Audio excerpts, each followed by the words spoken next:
insurance costs to this young set initially, right? Yes, and on purpose. Insurance premiums are going to increase for a lot of consumers, but young adults will be hit the hardest. There's a provision in Obamacare called guaranteed issue, which forces insurers to charge artificially higher premiums to young adults than they would otherwise pay. Oh my goodness. Okay, and then it also reduces access, you're saying, to the workplace in health insurance, correct? Sure. So another impact of Obamacare will be that the Congressional Budget Office projects it'll decrease employer-sponsored insurance for 7 million Americans.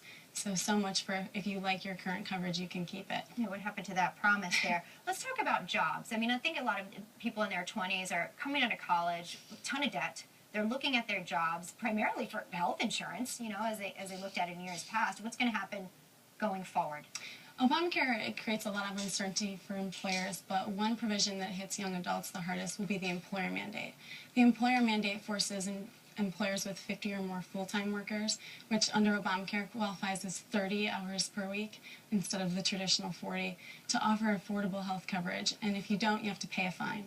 But what we see employers doing is simply just dropping these full-time workers to part-time workers so that they can avoid both the cost of coverage and the mandate. So you're going to see a lot, the 20-year-old set, and plus maybe facing part-time jobs when they're coming out with full degrees, correct? Right. Unbelievable. What about the debt here?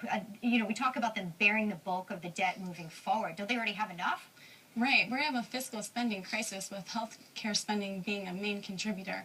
And on top of that, Obamacare is going to spend an additional $1.8 trillion over the next 10 years on just its coverage expansion provisions. So we're looking at jobs that aren't going to be in their face, but a lot of debt that's on their back. Right. Well, Future generations will be responsible for paying our national debt. And why do you think that this maybe is not known to this young set? I don't know. They're just not paying close enough attention. Or maybe it just wasn't explained, and it's a bill that's completely confusing. Thank you for breaking it down, Alyene. We certainly appreciate Thank you for that. having me.